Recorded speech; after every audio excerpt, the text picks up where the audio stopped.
Let me ask you a personal, maybe somewhat rude question. What's your duck crippling rate? In other words, for every bird you bag, how many do you drop but not recover? Is it maybe like 1 in 20, so 5%, or more like 1 in 10, 10%? I'm Editor-in-Chief Alex Robinson, and I realize that polite waterfowl hunting company doesn't like to talk about these stats. That's probably in part because there's not a ton of great research data to support this conversation. Most crippling rate research relies either on surveys from hunters who, skew the numbers sometimes or don't always remember things perfectly, or it relies on field observers who don't always see everything that happens during a hunt. But there is some research out there. Unfortunately, it doesn't look great for us duck hunters. There's a report from the Humane Society of the United States that says crippling rates are actually between 20 and 40%. On the high end, that means that 2 out of every 5 ducks that are shot by hunters are not recovered. But come on, this is HSUS we're talking about. This is one of the most notorious anti-hunting groups in America. Their whole deal is to make hunters look bad. There is a survey report that I like much more from South Dakota, which pulled data from natural resource professionals about their own hunting experience. That survey found a crippling rate of 10%. Then there's the U.S. Fish and Wildlife Service. In 2016, it issued an environmental impact statement. And in that report, the U.S. Fish and Wildlife Service said this: the estimate of 20% used in many population models probably is a reasonable estimate of crippling rate for most North American migratory game bird species. So there you have it, 20%. 1 in 5 shot and downed birds is not recovered. Now, if you apply this rate of 20% to the 9.72 million ducks that were harvested by hunters during the 2019-2020 season, that means that you'd end up with 1.94 million lost birds. That's too many. That is simply too many.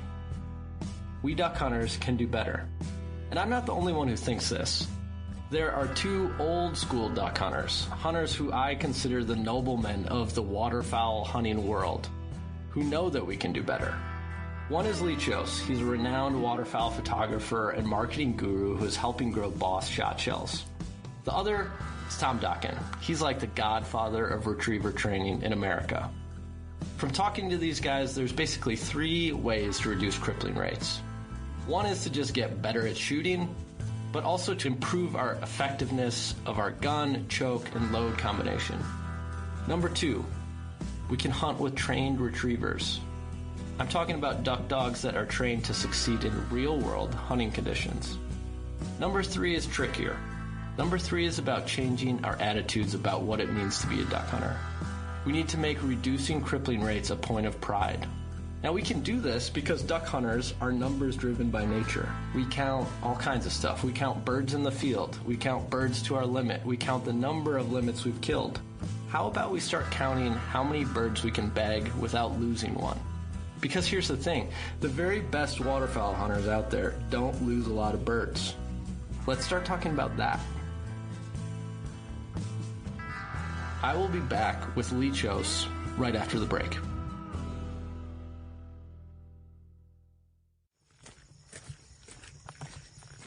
How many rounds do you think you've shot into this crate here? Oh, I almost got to get a new one there. Kjos grew up with duck hunting. What's this choked? Standard factory chokes that came with the gun. It's an old... Is it modified or what's in there? That's improved modified, one under full. Through his career, Lee has created marketing campaigns for all kinds of duck hunting guns and ammo. His latest campaign is about shooting birds more effectively, but not necessarily at farther ranges. Well, it's really a beautiful pattern. So what are we looking at here?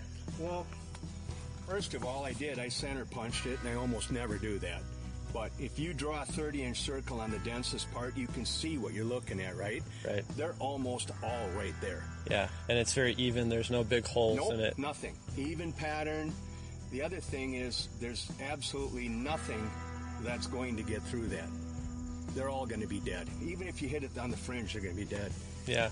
Right? Right. So we can shoot another one at 40 and look at that if you want. Great, let's do it. He's doing this marketing for Boss, which has made its name with copper-plated bismuth loads. So Lee is constantly harping on patterning and choke selection. We think a 5 is all around like the best load that you can shoot for just about anything you're going to run into. There isn't anything you can't kill with that shell. Yeah.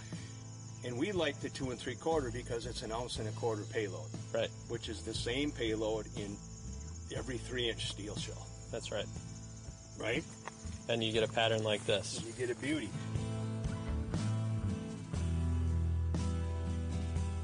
So, Lee, you've seen a lot of ducks. It's safe to say you've seen a lot of ducks get shot in your lifetime over the years. Lots of them. Mm-hmm. And that's the main reason why I want to talk to you, because now with your association with Boss, which is, you know, kind of a premium ammunition company, shot shell company, you guys are starting to talk about something that not a lot of people want to talk about, which is ducks, waterfowl getting wounded. So why are you guys doing that, and what's kind of the point there? What's the message? Well, let's go back to what you just said about Boss being premium. The reality of that is when lead was banned in 91, it actually started a little before that. Before that, a shell like Boss would have just been average. This is what we shot, right? The reason it's premium now is because their alternative after that was steel.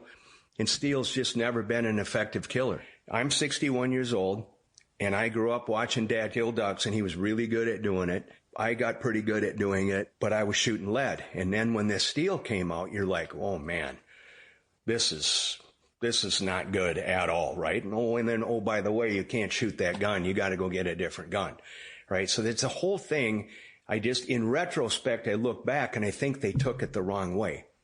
Right? What do you mean? Well, I think they should have made it better. When people go, yeah, but it's too expensive. Well, we could get into like what real cost means. So somebody goes, well, copper-plated Boss is too expensive. And I'm like, well, compared to what? And then compared to a really inexpensive steel shell, I said, well, I could make the argument that the industry standard from 91 till now is probably a 3-inch 2 or a 3-inch BB. And I tell people, I say, you ever cripple or wound a duck on the water and try to finish that bird off with a 3-inch 2 or a 3-inch BB on the water? And they're like, yeah. And I'm like, well, what happens? And they're like, well, they shoot a lot of shells trying to kill them. Well, I thought you just said that was cheaper. So let's talk about that, the numbers around this. And this is like a hard thing. Like, I think everyone would agree that this is kind of a hard thing to quantify, right? Because, ducks, say, for example, a group of ducks fly in and 3 guys pop up to shoot. Some ducks go down, some fly off. Which ones got hit? Which ones got hit and dropped far out of sight? It's hard exactly to quantify, you know, what is a crippled duck versus what is a duck that's not hit. But there is research out there, right? Has been some studies, and the numbers are pretty bad. They don't look pretty. So talk about that part. Okay, let's clarify one thing, or let me clarify one thing. There's a difference between crippling and lost birds. Yes. Lost birds is what we're trying to stop. Is crippling part of the deal? Of course. Right.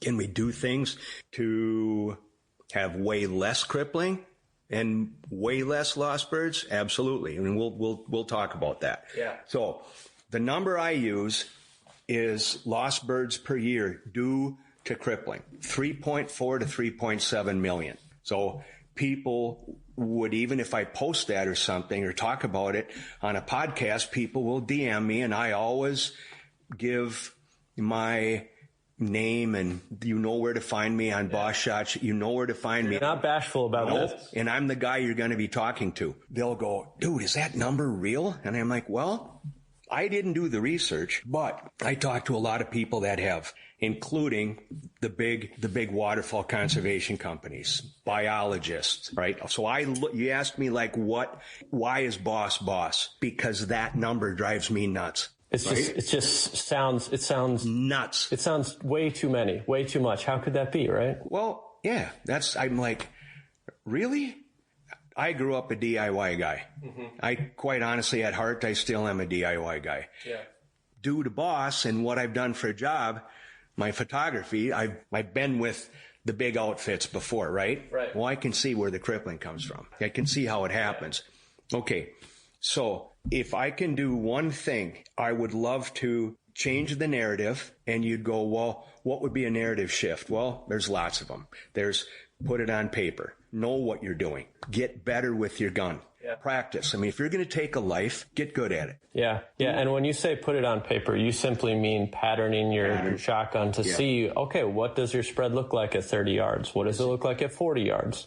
And then here's the other part of that is I tell people all the time, I'm like, because they'll DM me. They want everybody to know this. If you direct message me, I'm going to answer you. Yeah. And most of them just want help, right? They're like, well, what should I do? What choke should I use? What shell should I use? And I'm like, okay, well, let's start with this. How do you hunt? And like, be honest with me. Yeah. Because everybody says, well, I only shoot at finished birds at 25 yards. I'm like, really? Well, that's killer if you do. Yeah. But if you don't, tell me you don't. That's okay too, because pass shooting is a legitimate game. Yeah. You know, I mean, there are people out there that are killers at 50 yards, right? Yeah. They're stone cold killers. My dad was one of them. I only shoot at finished ducks until I've sat all morning and not finished a single duck. And a drake flies by at 30 yards and I got a 35-yard crossing shot. Mm-hmm. Then now at that point, I'm not only shooting at finished birds. And then you have narratives out there like piles make smiles and all that kind of stuff, right? And then you watch these videos on social media or Instagram where they come in and 8, 10, 12 guns get up and it's boom, bada, boom, boom, boom, boom, right? And then they're going away and it's still boom, bada, boom, boom, right? Yeah. No way are you not crippling. Not a chance. Yeah. The narrative shift has to happen as a community, all of us together, and go, if you work at getting good at it, right? Decoying, calling, hopefully you can use the trained retriever. Not everybody can, but if you can, that's a great help too, right? But if you take good killing shots that you know you can do, that rate's going to go down in a hurry. Yeah. So that's another one of the narratives. Know the shot, not KNOWNO. Know yourself off a bad shot. There'll be another one. Yeah. And if there's not, that's no big deal, right? You're going hunting again. Right. Just know yourself off a bad one. So as a community, if we could, each and every one of us, take that upon ourselves and make it a thing. As much as I don't like things about social media, there's things I love about it. And this would be one of them, where people got on and they started to go, I went duck hunting today. There was 2 of us and we're allowed 5 birds each here. That's 10 ducks. We killed our 10 ducks in 12 shots and we recovered every one of them. Yeah. That's a cool thing. And I believe if we did that, we could cut that number of lost birds in half. Okay. So one is, patterning your gun and really understanding the capabilities of your gun, choke, and load combined. Right. 2 is just having more self-discipline, not taking shots that are on the edge of your ability, right? Just say, let those pass. Wait for a better shot. What else? What else can hunters do? Shooting a better shell. So that would be easy. That would leave me open for lots of comments or questions here, because they're going to go, well, yeah, you say that because you have Boss Shotshells. Well, you read what I write and I'll tell you, I don't care what team you're on, man. As long as you're doing it, I'm all for it. Yeah. Right? Okay. So somebody would go, then now you're going to get into the science of what makes a good shell or choke. Right? And the combination and the relationship of all 3 of them. Right. Your bore diameter, your choke, and what shell you're shooting. Somebody will go, what choke should I shoot? And again, I'm going to tell you, or they'll ask me, what choke do I shoot? What gun and choke do you shoot? I'm like, well, it really doesn't matter what gun and choke. It matters what you do because they're all different. Yeah. Yeah, it's not so much brand name. It's what the combination of those 3 things create on a pattern ultimately. And then once you find it, and we'll talk about that, we'll talk about each one of those components. But once you find the combination, don't change it. Yeah. Don't, I want to try this and no, You're going to get good at killing with, my dad, that gun right there, that Model 12, that old one there, 30-inch full choke, right? Yep. 2 3/4 inch number 5. I think he shot everything with that, from quail to geese to rabbits to rough grouse. And you go, well, a 5 is a lot for a rough grouse. But the point is, you get good at one thing and you do it, and you get good at killing. Well, that's the concept that you guys are trying to promote, right? Is like, you can take a number 5 shell and hunt your whole. You can take a number 5 Boss shell and hunt teal, mallards, geese, snow geese. You can hunt that through your entire season and not have to change shot size, not have to change chokes. You just stick with it for the entire thing. So why is that possible? Okay, so if you here's what kills, right? So people think like a pellet has like the weight of a pellet. Like if you look at the periodic chart, right? Right. It's really not weight, it's density of metal. Mm-hmm. The other one is density of pattern density. Those are the two things that kill. Yeah. Density of pellet and pattern density. Yeah. Speed is a vanity metric. It's a vanity metric for retail because steel is inferior at killing at distance. I'm not going to say and get into the argument that it's okay 30 yards and in. Yeah. Okay? It's still not as good, but I'm not going to tell you that it can't do it, right? Right. The truth is, most people take shots past 30 yards. Yeah. Let's just be honest. And you're saying that steel is inferior because it's less dense. It's not an effective killer. Okay, so you got shot density, and now talk about pattern density. Why is that important? Okay, so let's go back to what we were talking about earlier, crippling a duck and it's on the water. Sometimes you don't even see their back. Sometimes you see the top of their head and their bill sticking out of the water, right?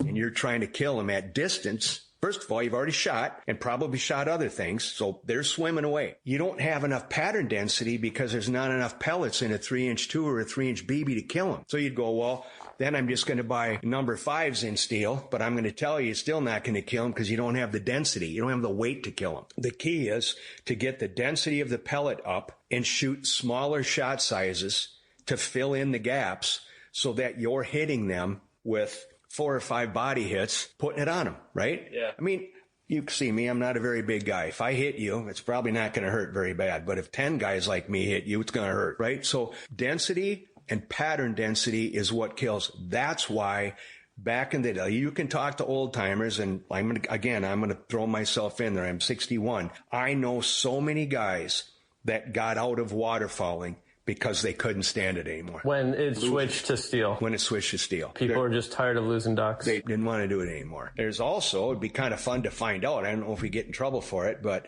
how many guys illegally tried to shoot lead for, because their claim is lead poisoning has never killed as many ducks as cripplings lost. I don't know how to quantify that, but it kind of would be a cool one to go down, right? Yeah. The point is, we lost old timers because of that. Now with Boss and other killer shells out there, the old guns are coming back out. We're hearing, I'm shooting my dad's or my granddad's A5, the old squareback. We're shooting Model 12s again. My grandpa's Ithaca Model 37. Hey, can we shoot Boss out of that gun? Yes, pull them out, man. Blow the dust off them. Yeah. So, you've been at the marketing and the waterfowl and the media game for a very long time. Mm-hmm. And you know that every product has to have a story behind it to really do a good job marketing. And for many shells and many ammo products for a long time, the promise is that you'll be able to kill ducks farther, kill birds farther, right? But that's not really what you're promising here. You're promising you're going to kill ducks deader. You're going to shoot ducks more efficiently, kill them better, not crush them way farther away. Will you with a good shell? Yes. But you got to promise me that you're a really good shot. Can you? Of course. Yeah. I mean, we have stories of guys crushing greenheads at 75 yards, right? But that's not what you're marketing. It's not even what I'm going to tell people. I'd rather see you get really good at killing them at 30. Get them in there and shoot them in the face. Yeah. Right? Which is a 180. It's a completely different narrative. And like you said, a story. You have a product. You have a brand. What's your story? And what are the narratives? And all our narratives go back to conservation of game. And then we love habitat. But those are two separate things. And is that like you've just, because of all the things you've seen over the years, you just want to see less? I mean, is that really what it is? You're just tired of seeing wounded ducks? Sure, we can do better. Yeah. We have to do better. It's not going to get any easier on us going forward. Yeah. I mean, you can go back and look. It's just not going to get easier. We have to do it. Yeah. All right, so where can we win? We can win that one. So I've brought this, story idea up and, this whole conversation up with some other folks, in the waterfowl media space. And some of them have argued, like, don't do this. Like, don't talk about this because lost ducks are going to be a part of waterfowl hunting no matter what. No matter what you do, some birds are going to get hit and not recovered. And by bringing these numbers up and having this conversation, you're just giving the anti-hunting side leverage and ammunition to use against us. So don't even talk about it. What's your response to that, or what's your rebuttal to that line of thinking? If you're worried about that, it can't be that hard to figure it out for the other side, right? That's just a Band-Aid. What we can do is fix it. Yeah. Right? And then it's not an issue. Yeah. Do the right thing. Here, I use this analogy all the time. Let's say you're a big game hunter. Well, in fact, let's use my buddy Watt, who I hunt with, right? Yeah. He's a really good hunter. I asked him last year, I said, so how many ducks did you lose last year?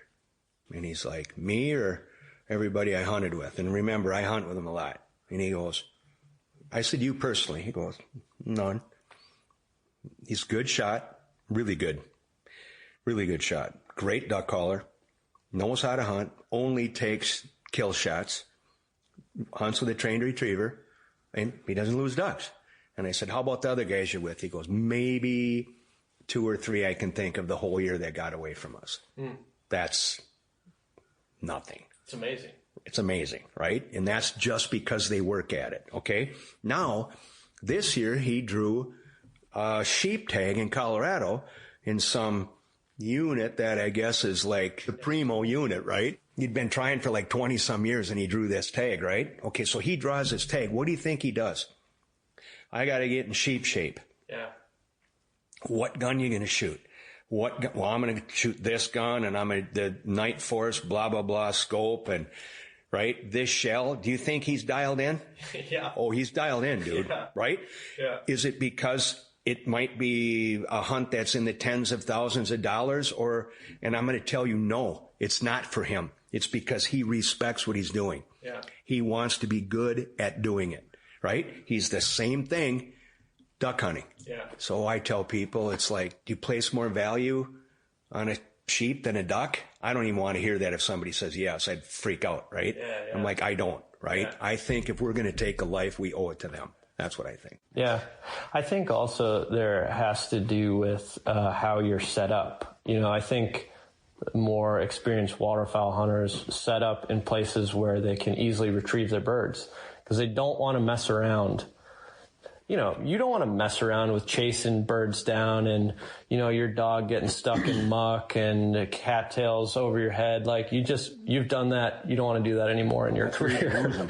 Yeah. That's where you're going to lose them. Yeah. Yeah. So I think as you get more experience, you don't set up in places where you're going to lose a lot of birds. Again, that goes back to woodsmanship and getting good at what you do. Everything else other than the shooting part of it. Yeah. You get good at doing it. Yeah. Decoying, calling, the setup, right? Where's the wind? Where's the light? You going to be able to see them when they come in good? Yeah. You're going to get them at 30? I have a different take on lots of things. I try to see things from both sides. But the main thing is, even though I like hunting and killing ducks, I'm on their side too.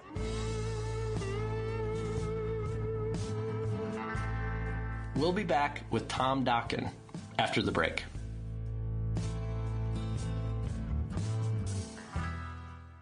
What have you got? Can we see it? Huh? Let me see. Let me see that, huh? A trained retriever has been called the best conservation tool in all of waterfowl hunting. Bah! Tom Dokken is one of the most respected and renowned retriever trainers in all the country. I'm not gonna just keep hammering away, not hammering away, but just, continue to do it here. I got a couple that I wanted. I got a couple to begin with. Good job, buddy. So we'll get short multiple sessions where he can do something right. Good job. Good boy. is kind of the key. Our senior deputy editor, Natalie Krebs, interviewed Tom about how to set your duck dog up for success in the field and how to lose fewer birds. Okay, let's go. Let's go. Go, go, go. So, Tom, tell me about the first time you went duck hunting with a dog. Well, it was in high school, and we didn't grow up with a retriever.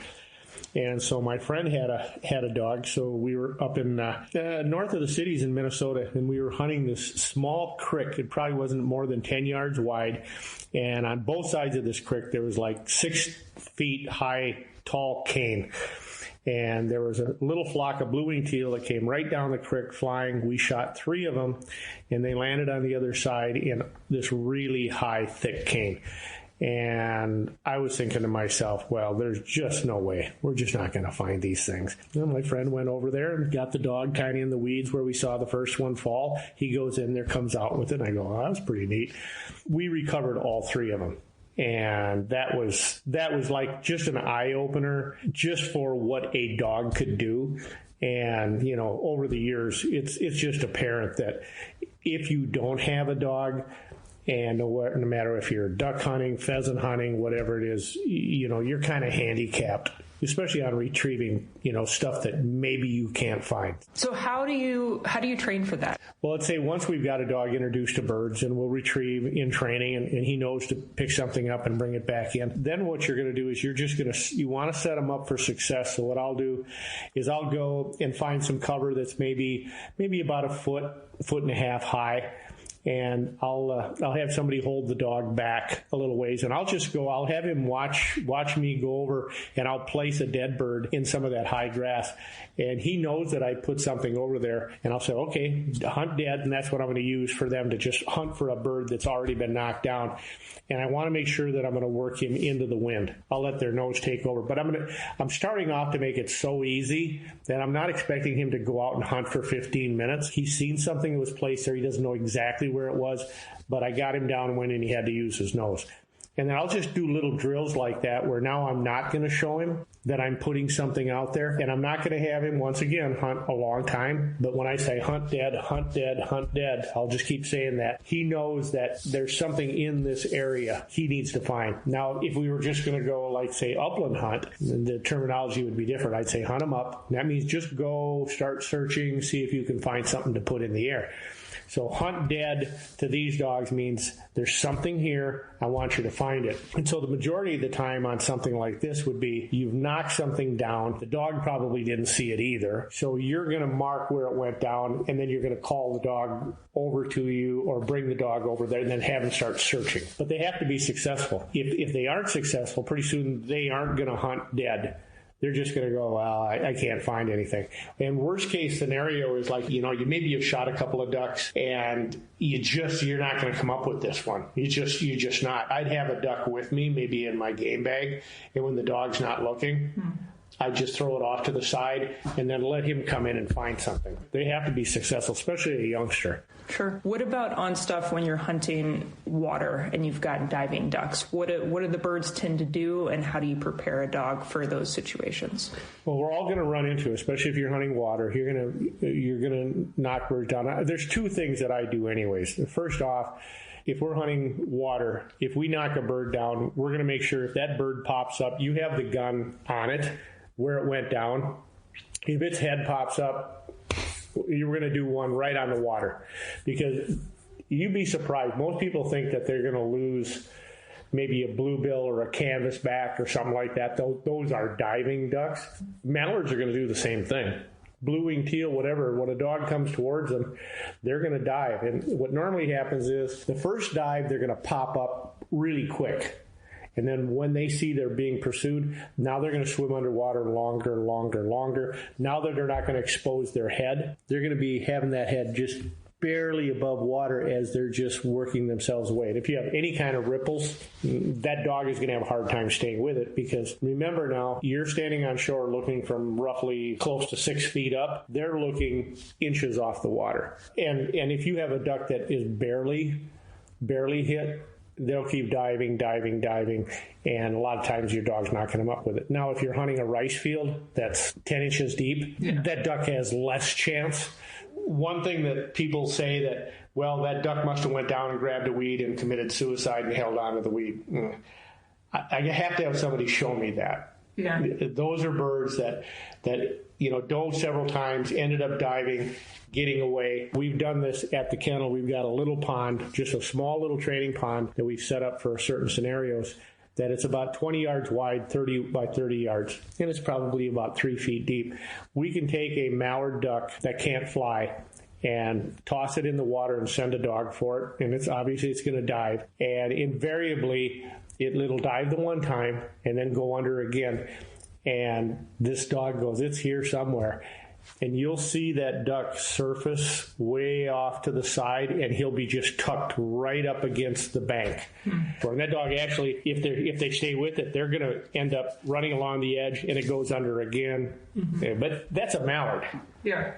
Two things. You have a dog that's either real successful on cripples, or you have one that isn't. And what normally happens is the first cripple that they go out on when it dives, if it is hit pretty hard, it doesn't have a lot of dives in it, and it dives, it pops up, the dog gets it.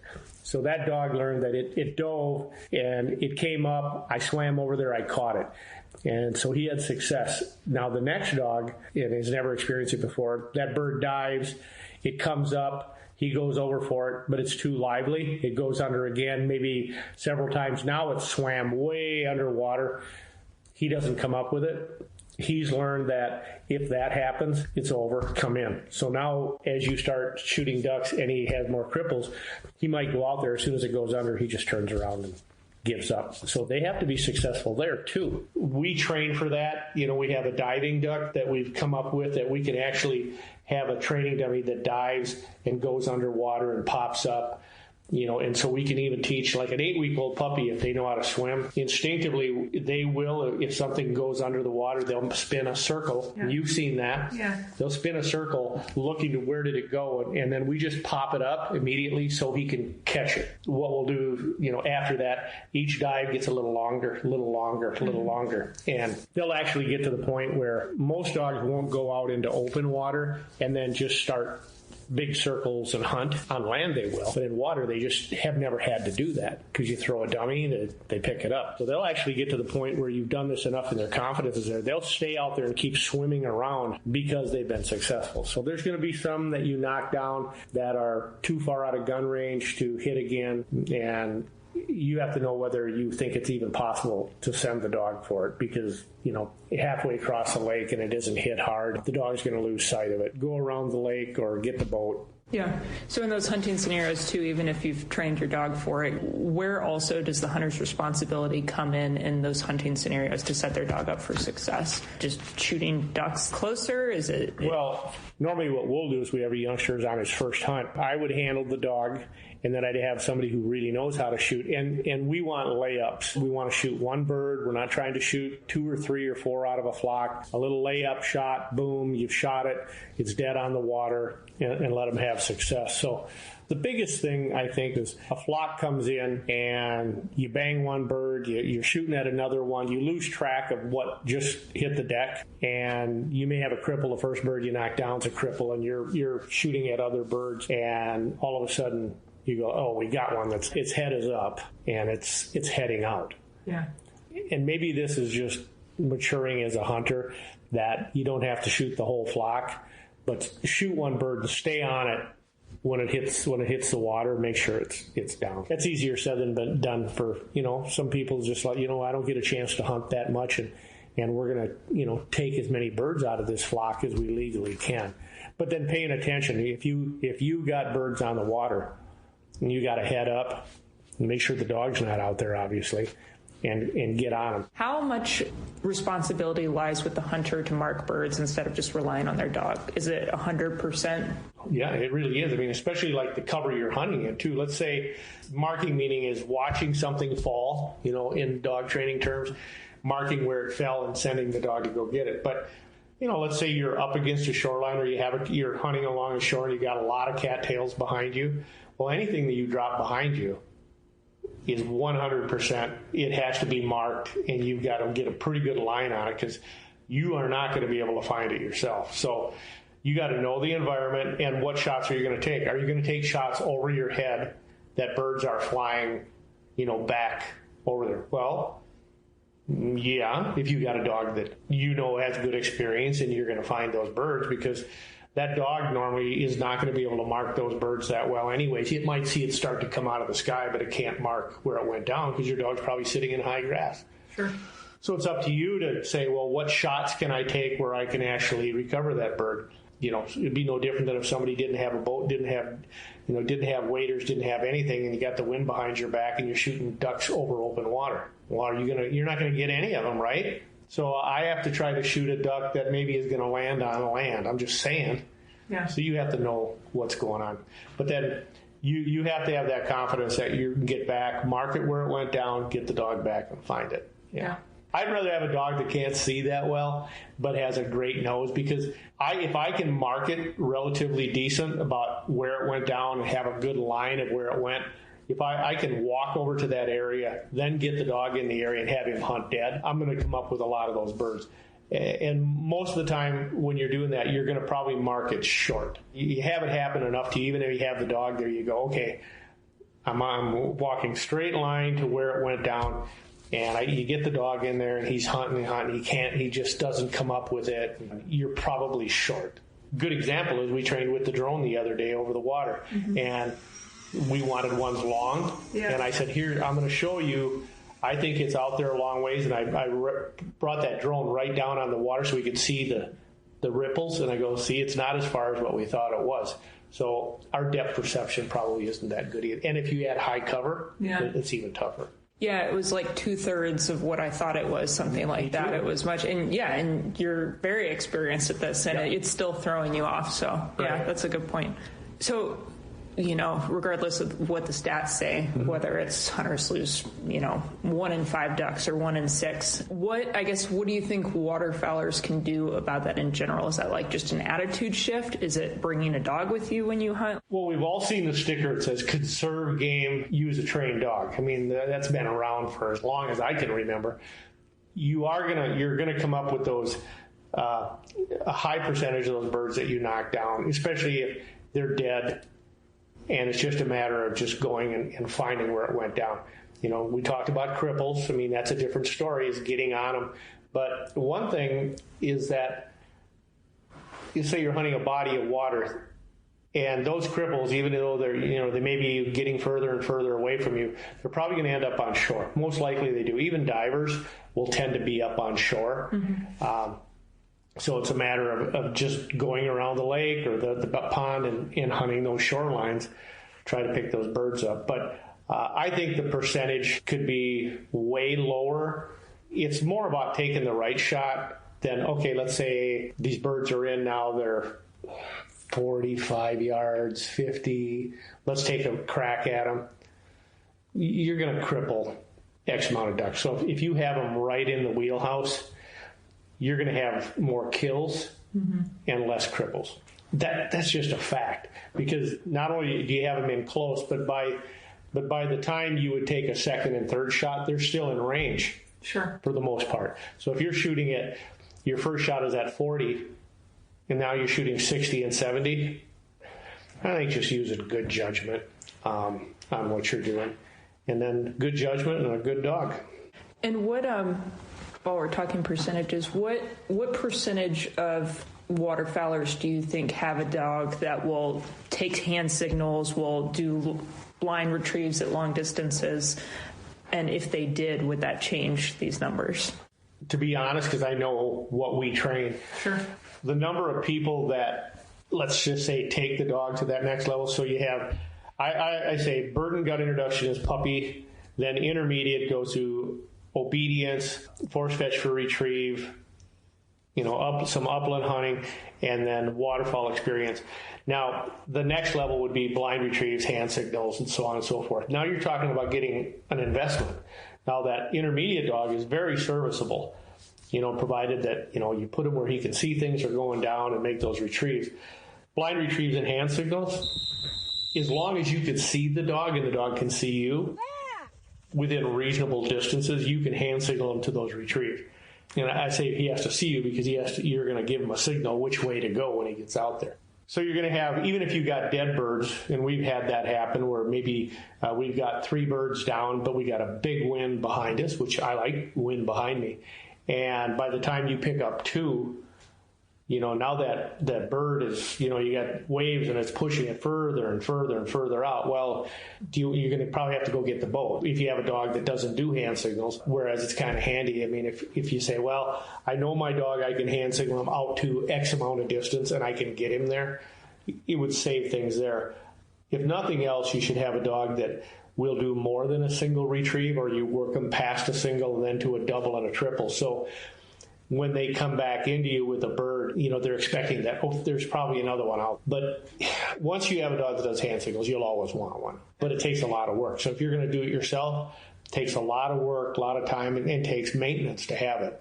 But, it's like driving a Ferrari. But to be honest with you, most dogs, if they'll do good basics and can do a singles and good double retrieves, you're going to retrieve most of the birds that you knock down, provided that you're not taking lots of questionable shots.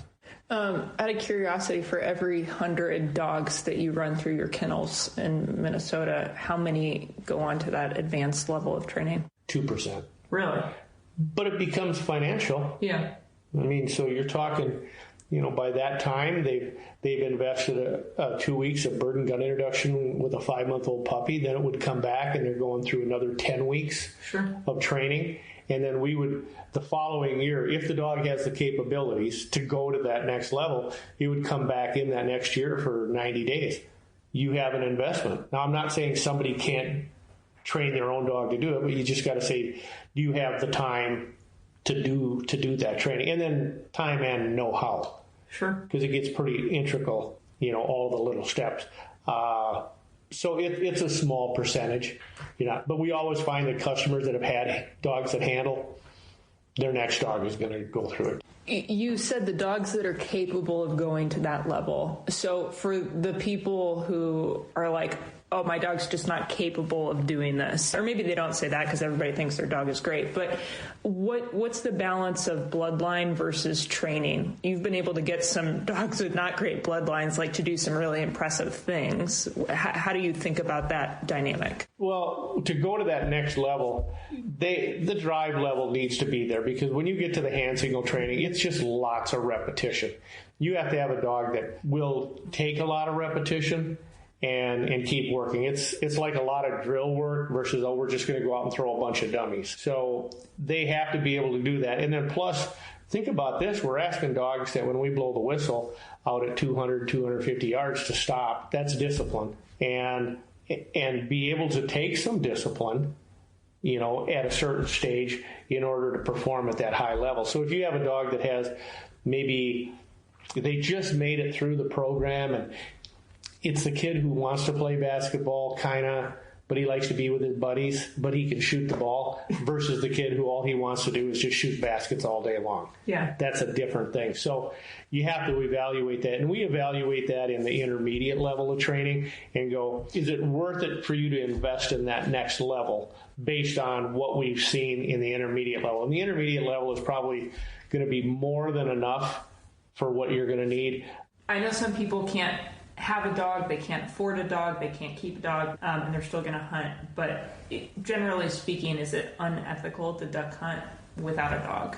No, I don't think it's unethical not to have one. If you can't have one, you can't have one. But just knowing, okay, are we set up? Are we set up to recover the birds that we have? Do we have, say, we're going to hunt big water? Well, we need to have a boat, because if we knock some birds down, we don't have a dog to go make those retrieves. Well, we need to have a boat that we can get in, go out, and get those cripples. And you just pick your shots. I mean, you're not going to shoot them over big, 20 acres of cattail sloughs and then figure you're going to get them. It's just not going to happen. Yeah. So knowing what you can do just makes all the difference in the world. And that's experience. I think younger hunters want to shoot. They do. They want to shoot their gun. You get to the old timers, they want to just be out there. To be honest with you, for me, is when I go out I don't need to shoot a limit of birds. What I would like to do is shoot one for my dog for sitting there all morning long. But other than that, but I think that's just a phase. Everybody goes through that phase. I mean, when you're young, you walk across the street to step on an ant. That's just, I don't know what it is, but then as time goes on. So no, I don't think it's unethical. Just know what your limitations are and know what you're hunting, the species you're hunting too, and what their tendencies are as well. So yeah, you don't want to discourage somebody from taking up the sport because they don't have a dog, or go get a friend that has one. Yeah. We've got fathers who have had dogs their whole life, and their kids have hunted with them, and these dads have gotten older and they say, we'd like to travel more. They're not going to probably have a dog themselves, but what they'll do is they'll make an arrangement with their son or daughter. We're going to get a dog, we'll have it trained, and then I get to use it during the hunting season. Yeah. So there's always a way. And people get invited on hunting trips not because of themselves, because they have a dog. The Outdoor Life podcast is edited and produced by me, Senior Deputy Editor Natalie Krebs. This episode was hosted by our Editor-in-Chief, Alex Robinson, who also contributed reporting. The music in this episode was composed and performed by Frederic Dubois and Dominique Pye.